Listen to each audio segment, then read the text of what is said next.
அனைவருக்கும் வணக்கம். 9ஆம் வகுப்பு தமிழ் புத்தகத்தை நம்ம தொடர்ந்து பார்த்துட்டு வந்துட்டுருக்கோங்க. ஆல்ரெடி 4 வீடியோ போட்டிருக்கோம். இந்த வீடியோ 5வது வீடியோ. இந்த வீடியோவில் நம்ம என்ன பார்க்க போகிறோம்னா 9ஆம் வகுப்பு தமிழ் புத்தகத்தை எடுத்துக்கோங்க.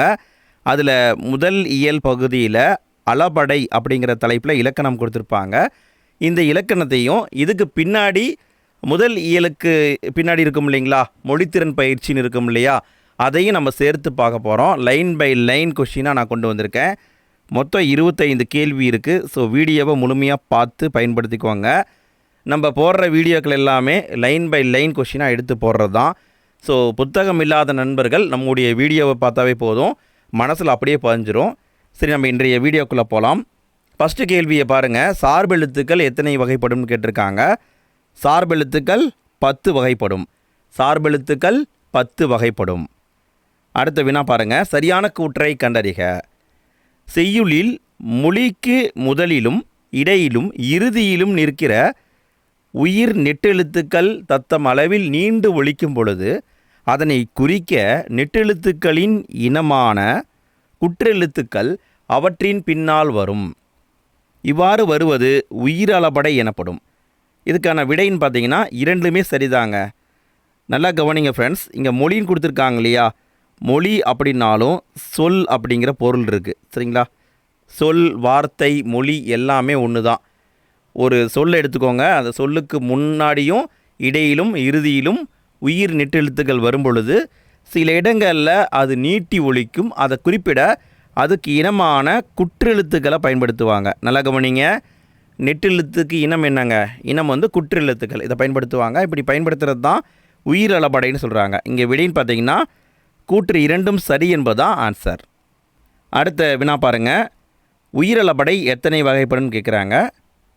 உயிரளபடைனா என்னென்னு பார்த்துட்டோம். இது மொத்தமாக 3 வகைப்படும். உயிரளபடை மொத்தம் 3 வகைப்படும். அடுத்த வினா பாருங்கள். செய்யுளில் ஓசை குறையும் பொழுது அதனை நிறைவு செய்ய நெட்டெழுத்துக்கள் அளபெடுத்தலை டேஸ் என்பர். ஒரு செய்யுள் இருக்குது. அந்த செய்யுளில் சில வார்த்தைகள் இருக்குது. அந்த வார்த்தைகளை உச்சரிக்கும் பொழுது நமக்கு ஓசை குறையிற மாதிரி தோணுது. அந்த இடத்துல அதை நிறைவு செய்ய நெட்டெழுத்துக்களை பயன்படுத்துவாங்க இல்லைங்களா. அப்படி பயன்படுத்தினா அதுக்கு பேர் செய்யுளிசை அளபடைன்னு பேர். செய்யுளிசை அளபடை. நல்லா கவனிங்க. ஓசை குறையும் பொழுது மட்டும்தான் செய்யுளிசை அளபடையை பயன்படுத்துவாங்க. அடுத்த கேள்வியை பாருங்கள். இசை நிறை அளபடை என அழைக்கப்படும் அளபடை என்ன? எந்த அளபடையை இசை நிறை அளபடைன்னு சொல்லுவாங்க? எந்த அளபடைக்கு இசை நிறை அளபடைங்கிற பேர் இருக்குது? இதுக்கான பதில் செய்யுளிசை அளபடை. செய்யுளிசை அளபடையை இசை நிறை அளபடை அப்படின்னும் சொல்லுவாங்க. அடுத்த வினா பாருங்க. செய்யுளிசை அளபடையில் பொருந்தாதது எதுன்னு கேட்டிருக்காங்க. செய்யுளிசை அளபடையில் பொருந்தாதது நம்ம இது வரைக்கும் என்ன பார்த்தோம்? செய்யுளில் ஓசை குறைஞ்சி அதை குறிப்பிட வந்தால் தான் அதை செய்யுளிசை அளபடைன்னு சொன்னோம்.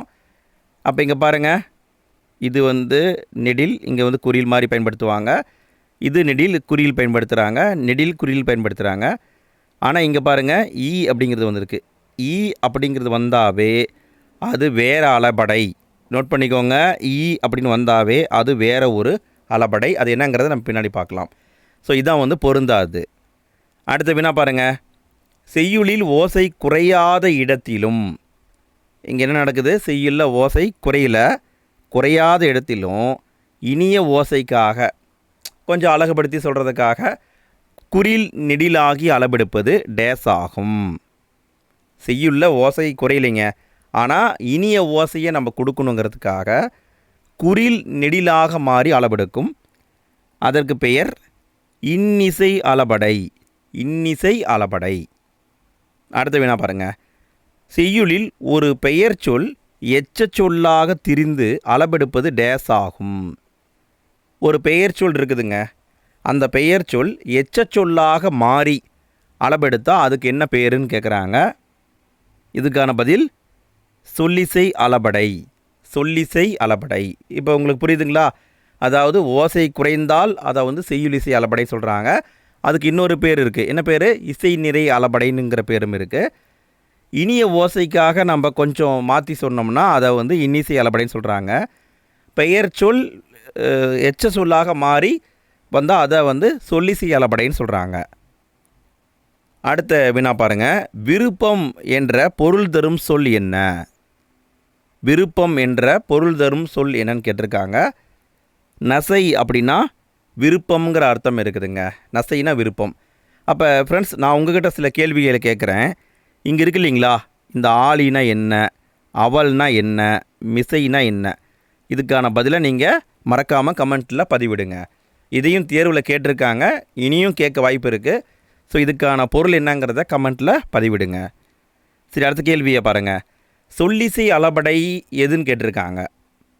கீழே இருக்கிற 4 ஆப்ஷனில் எது சொல்லிசை அளபடை? இதுக்கான பதில் பார்த்தீங்கன்னா ஈ அப்படின்னு வந்தாவே அது சொல்லிசை அளபடை. ஒரு வார்த்தை இருக்குது, அந்த வார்த்தைக்கு கடைசியில் ஈ அப்படிங்கிறது வந்தாவே அது சொல்லிசை அளபடை.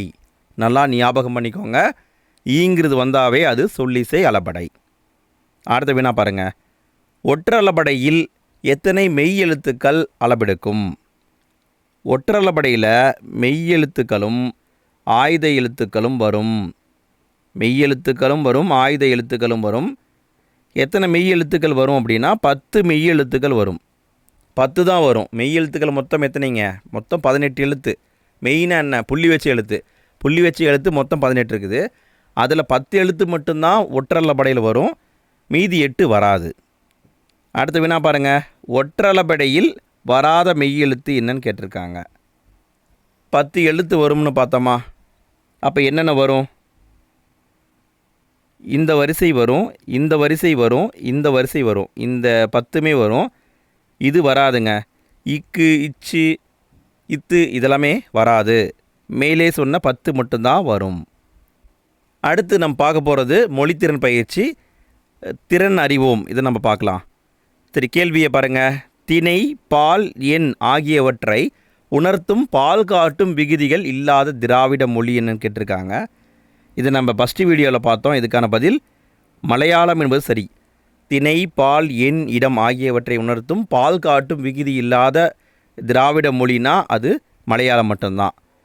அடுத்த வினா பாருங்கள். தமிழ் வீடு தூது டேஸ் என்னும் இலக்கிய வகையை சார்ந்தது. இதையும் நம்ம பார்த்துட்டோம். இதுக்கான பதில் சிற்றிலக்கியம் அப்படிங்கிற வகையில் வரும். தமிழ் வீடு தூது சிற்றிலக்கியம் என்ற வகையை சார்ந்தது. அடுத்த வினா பாருங்கள். பின்வருவனவற்றில் அளபடை இடம்பெறாத தொடர் எதுங்க? அளபடைனா என்னன்னு உங்களுக்கு தெரியும். அப்போ எந்த தொடரில் அளபடை இடம்பெறலன்னு கேட்டிருக்காங்க. இங்கே பாருங்கள், இங்கே வந்திருக்கா, இங்கே வந்திருக்கா, இங்கே வந்திருக்கா, இதில் தான் வரல. ஸோ இதுதான் அளபடை வராத தொடர். அடுத்த வினா பாருங்கள். காலம் பிறக்கும் முன் பிறந்தது தமிழே, எந்த காலமும் நிலையாய் இருப்பதும் தமிழே. இவ்வடிகளில் பயின்று வரும் நயங்கள் யாவைன்னு கேட்டிருக்காங்க. இந்த மாதிரி தான் தேர்வில் கேட்பாங்க ஃப்ரெண்ட்ஸ். இதுக்கான பதில்னு பார்த்தீங்கன்னா, முதல் எழுத்து ஒன்று போல் வந்தால் அது மோனை, இரண்டாம் எழுத்து ஒன்று போல் வந்தால் எதுகை, இறுதி எழுத்தோ இறுதி சொல்லோ ஒன்று போல் வந்தால் அது இயைபு. அப்போ இங்கே என்ன வந்திருக்குங்க? மோனை, எதுகை, இயைபு வந்திருக்கு. அடுத்த வினா பாருங்கள். அழியா வனப்பு, ஒளியா வனப்பு, சிந்தாமணி என்பதன் இலக்கண குறிப்பு என்ன? அழியா வனப்பு, ஒளியா வனப்பு, சிந்தாமணி இதுக்கான இலக்கண குறிப்பு என்னன்னு பார்த்தீங்கன்னா, ஈறுகட்ட எதிர்மறை பெயரெச்சம். ஈறுகட்ட எதிர்மறை பெயரெச்சம். அடுத்த வினா பாருங்கள். விடுபட்ட இடத்திற்கு பொருத்தமான விடை வரிசையை குறிப்பிடுக. ரொம்ப ரொம்ப முக்கியமான ஒரு கேள்விங்க. இந்த மாதிரி தான் தேர்வில் கேட்க வாய்ப்பு இருக்குது. நல்லா குழப்புற மாதிரி இருக்கா? இதுக்கான பதில் 3 இனம், வண்ணம் 100, குணம் 10, வனப்பு 8. அப்போ எங்கே வந்திருக்குன்னு பாருங்கள். இதுதான் ஆன்சர். 3 இனம், வண்ணம் 100, 10 குணம், வனப்பு 8. இதுதான் ஆன்சர். அடுத்த வினா பாருங்கள். சொல் பொருள் பொறுத்துக. சொல்லையும் அதுக்கான பொருளையும் பொருத்தணும்.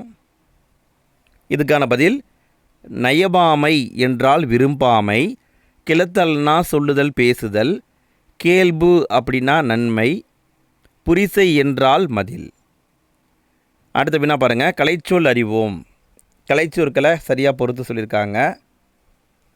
இதுக்கான பதில் உருபன் என்றால் மோர்ஃபிம், ஒலியன் என்றால் ஃபோனிம், ஒப்பிலக்கணம் என்றால் கம்பேரிட்டிவ் கிராமர், பேரகராதி அப்படின்னா லெக்சிகன். அடுத்த வினா பாருங்கள். நீதி ஒளிர் செங்கோலாய் திருக்குறளை தாங்குதமிழ் நீடு வாழ்க என்று பாடியவர் யார்? இதை எப்படி கேட்கலாம் அப்படின்னா, தமிழ் தாய்க்கு செங்கோலாக இருக்கும் நூல் என்ன? செங்கோலாக இருக்கும் நூல் திருக்குறள் என்று குறிப்பிட்டவர் யார்? இப்படியெல்லாம் கூட கேட்கலாம்.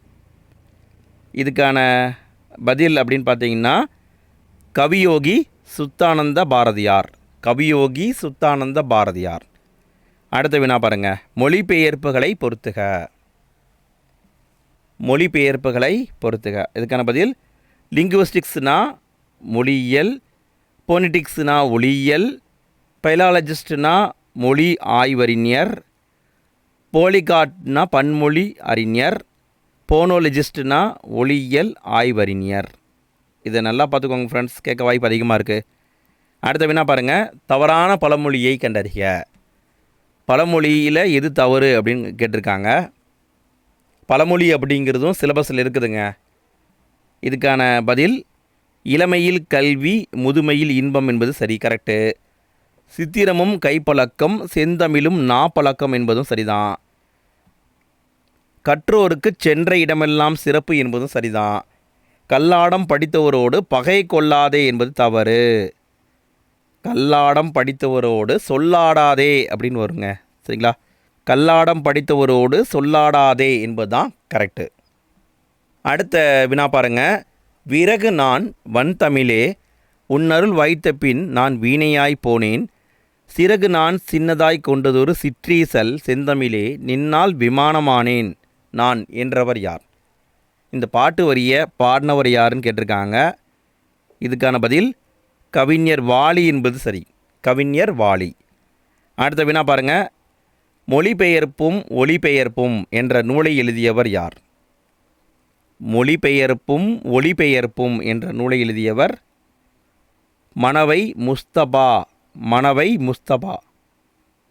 அடுத்த கேள்வியை பாருங்கள், கடைசி கேள்விங்க. இதோட இந்த வீடியோ முடியுது ஃப்ரெண்ட்ஸ். தமிழ் நடை கையேடு மாணவர்களுக்கான தமிழ் என்ற நூலை எழுதியவர் யார்? தமிழ் நடை கையேடு மாணவருக்கான தமிழ் என்ற நூலை எழுதியவர் என் சொக்கன் என்பது சரி. என் சொக்கன். அவ்வளோதான் ஃப்ரெண்ட்ஸ், நம்ம இன்றைய வீடியோவை சிறப்பாக முடிச்சிட்டோம். இந்த 26 கேள்வியில் உங்களுக்கு எத்தனை கேள்விக்கு ஆன்சர் தெரிஞ்சது மறக்காமல் கமெண்ட்டில் போட்டுவிடுங்க. இதே மாதிரி நம்ம டெய்லியுமே வீடியோ போட்டுட்ருக்கோம். நம்ம சேனலை சப்ஸ்கிரைப் பண்ணி ஃபாலோ பண்ணுங்கள் ஃப்ரெண்ட்ஸ். கொஞ்சம் கொஞ்சமாக நம்ம டெய்லியுமே ஒவ்வொரு டாப்பிக்காக படித்தோம்னா ஈஸியாக சிலபஸை கம்ப்ளீட் பண்ணிடலாம். சரிங்க ஃப்ரெண்ட்ஸ், அடுத்த வீடியோக்கான லிங்க்கை நான் எண்டு ஸ்க்ரீனில் கொடுத்துருக்கேன், வந்திருக்கும். அதை கிளிக் பண்ணுங்கள். நம்ம அடுத்த வீடியோவில் தொடர்ந்து சந்திப்போம்.